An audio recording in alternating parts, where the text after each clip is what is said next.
Hello, I'm Tom Opry. I'm the director of The Last Keeper. Scotland's history is romanticized for centuries of bloody feuds, warfare, and forced displacement. In the Glens today, there is unfinished business, fueled by modern agendas, well-meaning rewilders, urban land reformers, and distant corporates plundering carbon markets. It's reminiscent of the highland clearances of the past. Rural indigenous communities are increasingly an inconvenience for the urban political class and their vision of progress. As a film project, I worked hard to represent those opposing sides in this ideological conflict while showing the impact on those fragile communities who are trapped in the crossfire and have the most to lose. I'm excited to show you an exclusive sneak peek of The Last Keeper. We are living in a time where the threats to wildlife and habitat are increasing. Biodiversity of our planet is threatened. We are staring at potential extinction events. Please join me now as we take a quick look at the film, The Last Keeper. We will be releasing the film in a major digital cinema event occurring June 29th through July 29th on the Shepherds of Wildlife Society website. Scotland, known for its rolling hills, its glens, its heather. But for many, the reality is very different. Greenock on the River Clyde was once a bustling port handling tobacco, sugar, rum from a global empire. In the Industrial Revolution, this town rattled with the sound of some of the world's first steam engines, driving factories and mills, and back then Clyde-built was a mark of shipbuilding excellence. The Highlands were being depopulated as the Scottish Central Belt, factories and mills soaked up the displaced, often in poor housing and cramped conditions. And to this day, 70% of Scots live in this narrow, industrialized central band, long after the shipyards and mills fell silent. And this central belt dominates politics, with Scotland's parliament and affluent Edinburgh having autonomous control of domestic law. From Highland life, these people are generations removed, a world away, but in Scotland, the difference is often just a matter of perception. Scotland today is in the midst of a battle over land use. On one side are the so-called conservation groups, politicians, and climate activists. On the other are landowners and the rural communities impacted by the policy decisions. At the crux of the conflict are sporting estates, which generate income that fuels the rural economy through the recreational hunting of deer, grouse, and pheasants. I thought it was an incredibly nuanced investigation into the topic of the countryside, the battle for the countryside and the land management of the Scottish countryside. I thought it was very bold, very brave. I thought the contrast between the two sides was brilliant. I think what I took from the film was just how complex the subject is. It's not black and white. You don't want to miss this powerful film. The project presents an unprecedented array of voices, from land reformer Andy Whiteman, Scotland the Big Picture, Trees for Life, and the John Muir Trust, whose views are explored at the same time as representing the fears and challenges facing traditional land use communities. That is the most interesting aspect of the film and has never been achieved before. Is your heart and mind ready to learn the truth about Scotland and modern conservation? We are asking for your help to make this film available around the world. It's critical for the planet's well-being, for our very human existence. As a thank you for your generous contribution, we will be sending you a link to the feature film along with an exclusive companion ebook that features the story behind the making of the film, plus beautiful and unique images shot by photographer Tony Bynum during the production. You will also become a member of our Shepherds of Wildlife Society, where each month we will dive deeper into the real stories of wildlife and habitat conservation. We'll learn how to pass on our faith in modern conservation to the next generation. It's been known for a long time that you get an ice age, then you get the climate changes, warms up after an ice age, and then plants colonize. The soils are quite rich from all the glacial mixing of the soil, and woodland expands, and that's what's called the mesocratic phase. But in this part of the world it rains, and it rains, and it rains. And after 10,000 years of rain, the nutrients get leached out of the soil, it becomes too acidic for earthworms, so you get podsols. You often get an iron pan, a solid layer of iron precipitating out in the soil, which is impenetrable. So in fact, the soil deteriorates, and the climate may deteriorate after the middle phase of an interglacial. You get the mesocratic phase, then the oligocratic phase. And that means that the woodland declines naturally, and you get more acid moorland and heathland and peat bog. So at this stage, which are about 10,000 years after an interglacial, you expect woodland to have declined and moorland to become dominant, and therefore an open landscape with only rare woodland is a natural feature you'd expect.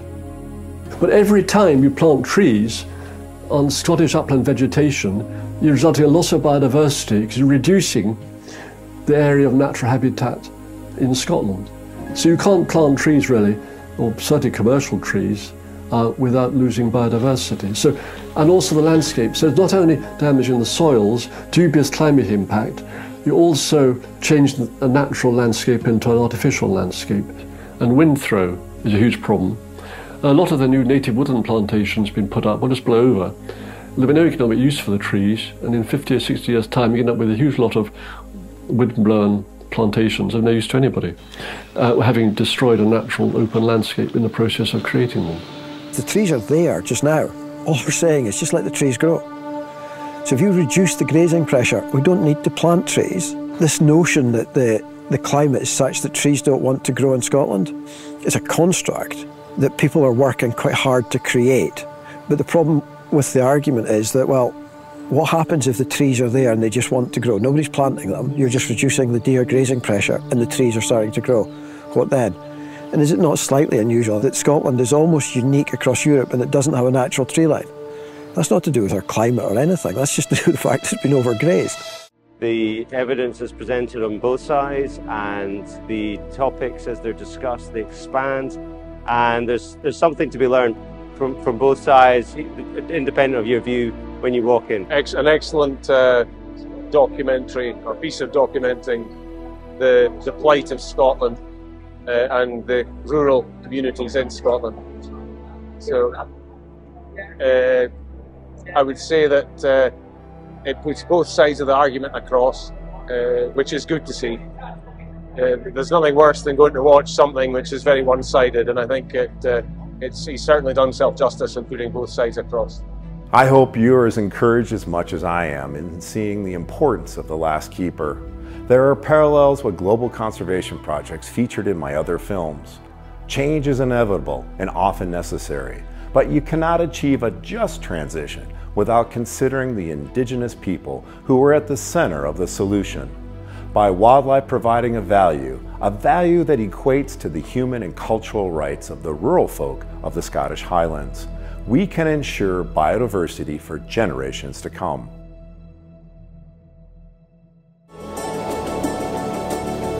I'm the last traditional employed gamekeeper on an estate left on the Isle of Skye now. Skye used to have a rich sporting tradition with private estates employing gamekeepers.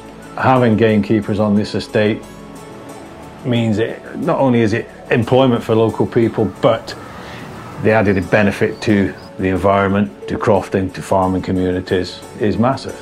I was born and raised and brought up on a housing estate in the middle of a town city, so I haven't got that kind of background of gamekeepers in the family, but it's something that I've wanted to do. I always wanted to have that feeling I needed to be out on the hill, and I've been doing it now for just over 30 years in a gamekeeping role.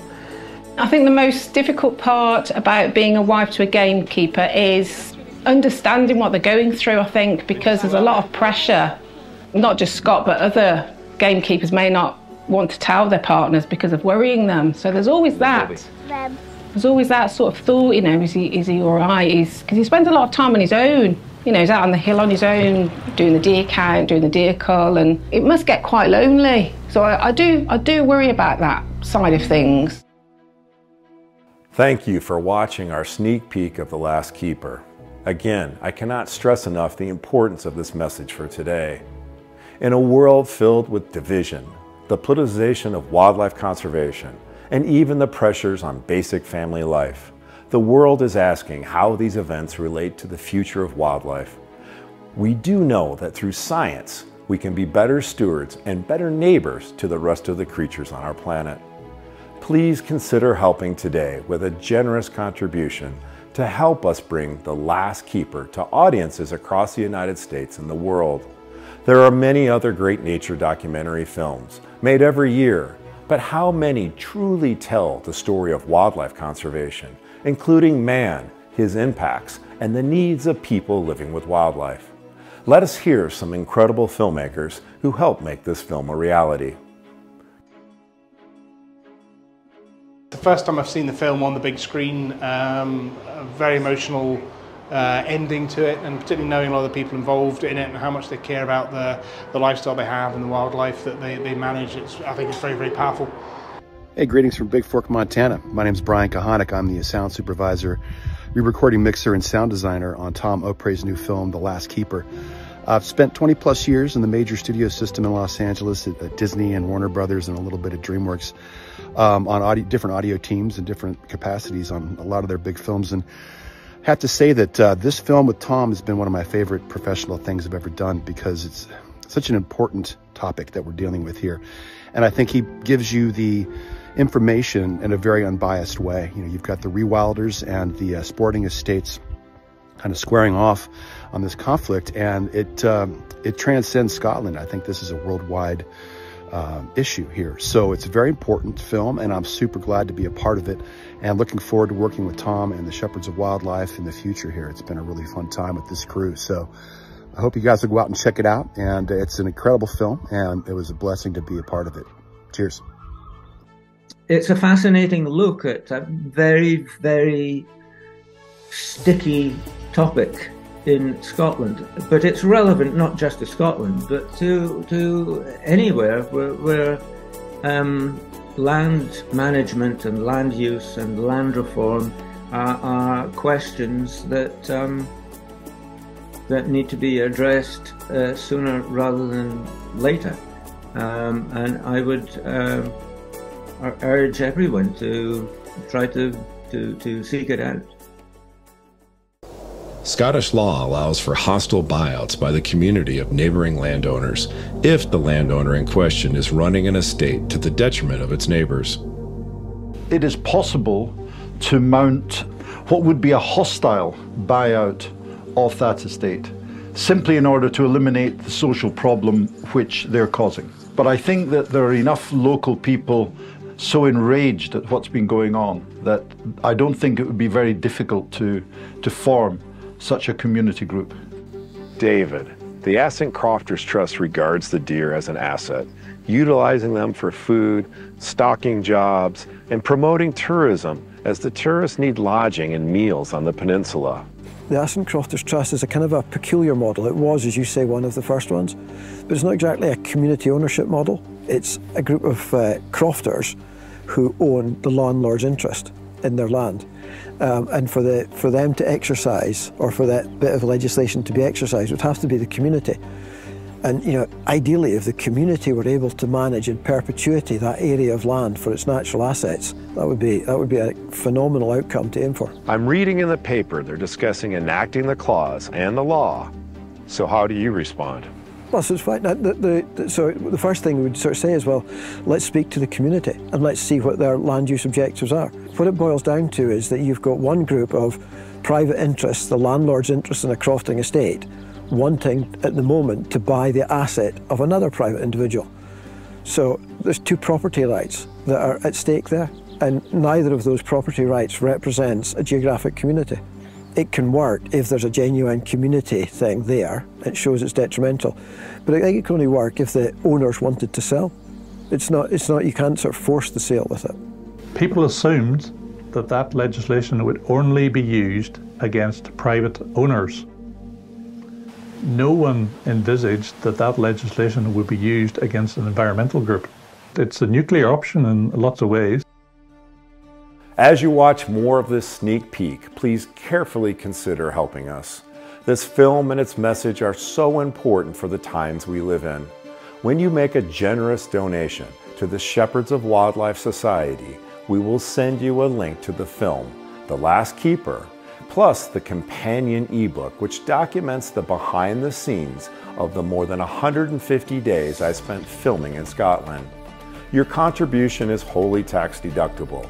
You will also receive a membership to the Shepherds of Wildlife Society, where each month we will delve deeper into the real stories of wildlife and habitat conservation, including how our decisions affect the human rights of Indigenous communities. We'll learn how to pass on our faith in modern conservation to the next generation. You'll receive access to the film and ebook after the digital cinema release, which begins on June 29th and goes through July 29th. So please join me now in bringing The Last Keeper to audiences around the world with a generous contribution. Let me give you a boozy. There we go. Thanks, Bob. Yeah. Thank you. It's been a pleasure, Alex. I wish you all the best in everything you do. Yeah, thank you. I'm going to cry. I hate saying goodbye to people, I know. I worry about the viability of the industry if we keep getting attacked the way we're being attacked. It's the pressure of constantly having to fight for our survival that I have found quite tiresome. I've been quite politically involved, certainly for the last 10 years of my career. And at every turn we're having to fight for our way of life. I feel it's almost like death by 1,000 cuts. I've 2 young children, both are primary age. As a job, going to the hill every day and working with wildlife, I mean, it's so rewarding, and it's been a fantastic place for my kids to grow up. It impacts on my family life quite a lot. You know, this constant political lobbying, just fighting for our future. And I think it's certainly a factor in the decision that I've made is, while my kids are young, I'd certainly like the opportunity to spend more time with them and not have that constant worry of where we will be in 10 years' time if I'm still going to have a job. Leaving Hourglass is going to be really quite hard. We've really loved our time here. We haven't taken this decision lightly. I mean, this has been Alex's whole working career has been based around gamekeeping. The job has changed for Alex over the years in such a short time. There's been so many changes to the keepering world, and it just gets tougher and tougher. It takes a lot of time away from the family, and we've realised over the last year or two that life's too short. The countryside is what it is today because of the keepers, the way people enjoy taking a tour over the hills, enjoying, you know, the heather and the patches, and they won't see that when the keepers are gone because there's no one there to maintain and manage it. Yeah, no, a good watch. A really, I think, revealing film, and hopefully that lets, you know, it's all very well us watching it. This has to roll out to the wider public, and I've always said you're going to get 5% of people like me, you're going to get 5% of people that are really hardcore rewilders, and the 90% in the middle probably are pretty ambivalent and don't really understand the issues like we do. And I think that 90%, this is the film that needs to reach them. And if anybody's got any interest in land use in Scotland and the political challenges faced with that, I think that this is the film for them to watch. I would say people should watch it because it's probably it's the first documentary style piece of film I've seen that puts forward both sides eloquently, and it's easy to understand and it's easy to follow. It puts things in layman terms, and I think it gets the message across very well.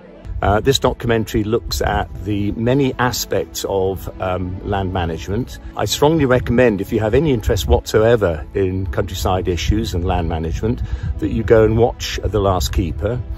The Last Keeper examines the outcomes resulting from various sporting and conservation decisions and reaches some surprising and I think some very concerning conclusions. The film should be watched by anybody interested or involved in the management of the uplands of Scotland, and indeed the uplands in the rest of the UK. We appreciate your partnership. We look forward to sending you your free digital film link and companion ebook of the making of this film this summer. Your financial support is critical to this film's success and timely message. Thank you for watching. Please share the sneak peek of The Last Keeper with your family, friends, and at work. Thank you for your support.